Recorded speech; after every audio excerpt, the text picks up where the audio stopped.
surnommée la métropole du Canada, encercle le Mont-Royal que domine une grande croix lumineuse. Centre industriel, commercial et financier du Canada, Montréal est une ville ancienne et moderne à la fois. Seconde ville française du monde, deux civilisations distinctes s'y côtoient. C'est la ville des contrastes. D'une part, les reliques sacrées d'une époque historique, de l'autre, des usines et des gratte-ciels, parmi les plus imposants de l'Empire britannique.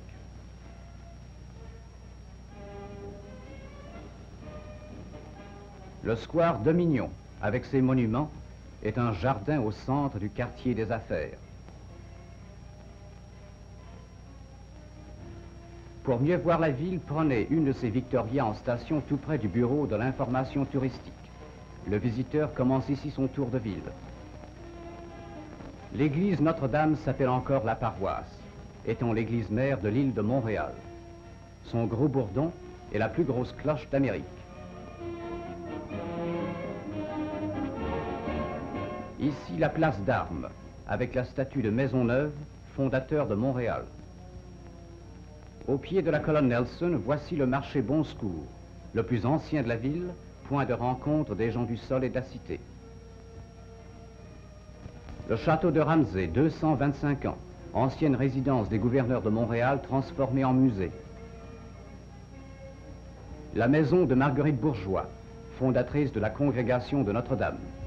Ces pionnières de l'enseignement s'employèrent seules jusqu'à la fin du XVIIIe siècle à donner aux jeunes filles de Ville-Marie l'éducation chrétienne dont nous avons hérité. Vous apercevez l'édifice de la gare Windsor, terminus ferroviaire appartenant à l'une des plus puissantes compagnies de transport au monde. La nouvelle gare Bonaventure est sans doute la plus moderne du continent. Elle fait partie d'un projet grandiose de construction pour le futur centre montréalais. La cathédrale Saint-Jacques-le-Mineur est une réplique à échelle réduite de Saint-Pierre de Rome. Montréal est la ville au clocher. Plus de 250 églises et temples en font l'ornement.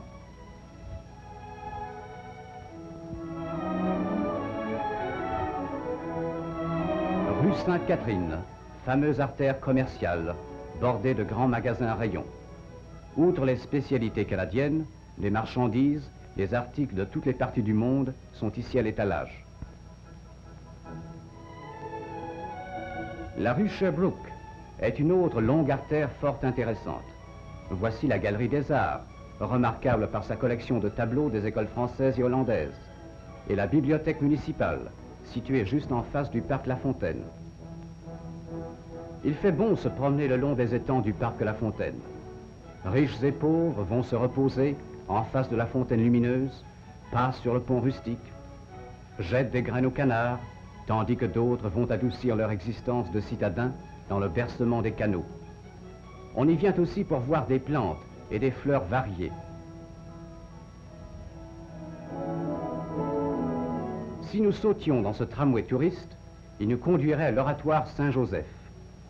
De tous les coins de l'Amérique du Nord, des millions de visiteurs accourent pour solliciter les faveurs insignes du céleste patron du Canada. Située sur le flanc nord du Mont-Royal, la basilique élève son dôme dans les airs à plusieurs centaines de pieds. Presque au pied de l'oratoire se trouve le musée historique canadien où l'on peut admirer de parfaites figures de cire. Vous avez reconnu le frère André.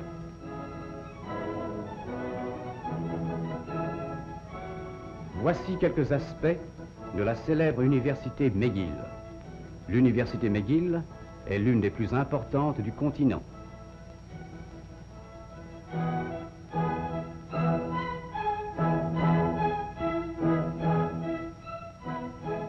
Devant l'université de Montréal, le visiteur retient difficilement un cri d'admiration. On aperçoit de très loin sa haute tour dressée sur le Mont-Royal, tel un gigantesque flambeau de la science.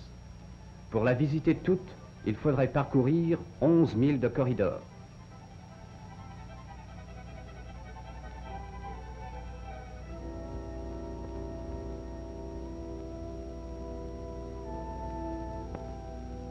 Nous voici devant le jardin botanique. De fondation récente, il est l'un des plus beaux endroits à visiter. C'est le paradis du naturaliste. On n'a pas encore franchi les arches de verdure, qu'on aspire déjà l'air embaumé des essences rustiques et le parfum des fleurs. Le frère Marie-Victorin y poursuit les études qui lui ont valu une réputation mondiale. Voici le vieux fort de l'île Sainte-Hélène. C'est une île enchanteresse, sise au milieu du Saint-Laurent. On y accède facilement par le pont Jacques-Cartier, qui y appuie son énorme pilier principal. Poste stratégique autrefois, c'est ici que Lévis brûla en 1760 les drapeaux qu'il ne voulait pas voir tomber entre les mains de l'ennemi. Aujourd'hui, c'est un parc très fréquenté des citadins et des touristes, qui ne manquent pas d'admirer ses fortifications bien conservées, témoins d'une ère révolue.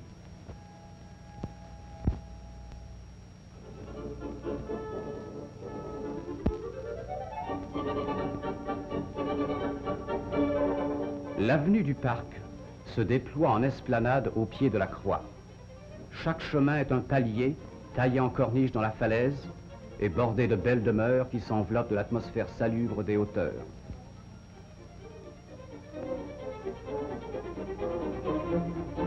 Montréal n'est pas une ville où l'on s'ennuie.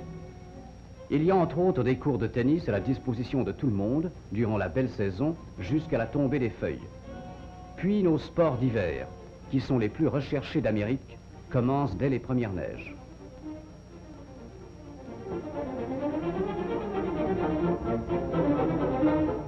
Il y a aussi plus de 24 terrains de golf parfaitement aménagés dans le voisinage de la ville. Chaque année, il s'y règle bien des comptes amicaux entre golfeurs états-uniens et canadiens. C'est le sport de la grande et de la petite bourgeoisie. Mais il y a la pêche, la chasse, le yachting, etc. dans les Laurentides. Et vous le savez bien, chanceux Montréalais. C'est encore le stadium où ont lieu les joutes de la Ligue internationale de baseball. Avec l'équipe de Montréal, celle de Toronto, de Jersey City, de Newark, de Buffalo, de Rochester, de Baltimore et de Syracuse, y ont joué des parties mémorables. Une estrade vide ici, ça ne s'est jamais vu. Il y a plusieurs pistes de course tout près de Montréal, et les écuries de Blue Bonnet sont fameuses. Des foules innombrables y passent de très belles matinées. Le parc Belmont est le rendez-vous de la jeunesse bruyante et curieuse. Tous les parents y ont conduit les enfants.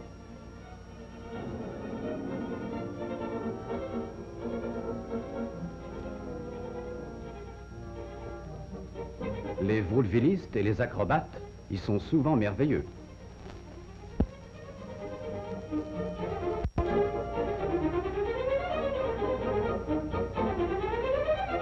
Dans le cratère de ce volcan à jamais éteint du Mont-Royal, voici le lac des Castors. Par une très belle après-midi, des voiles ou des ailes en troublent seules la surface tranquille. Le castor est un animal bien intéressant et méritait certes d'être choisi comme l'emblème du Canada. Il est un modèle d'industrie. Celui-ci est apprivoisé, mais il n'a rien perdu de ses habitudes laborieuses. Oh, il sait très bien que cette digue est inutile dans le domaine du bièvre, mais il obéit pour l'amusement des spectateurs. Pour gravir la montagne en char à dents, il faut être jeune et avoir envie de rire.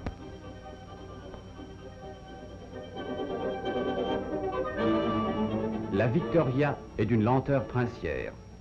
Il faut prendre le temps de voir et de regarder le long des allées du Mont-Royal que parcourent en tous sens des cavaliers et des Amazones.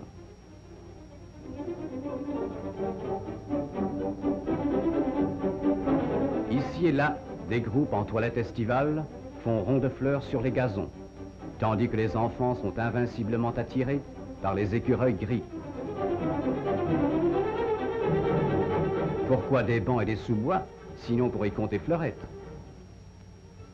Nous voici au chalet de la montagne. Le grand air nous rafraîchit, comme aussi les glaces servies au chalet. 10 000 personnes vont envahir la place pour écouter les concerts promenades. Les installations extérieures et radiophoniques sont prêtes.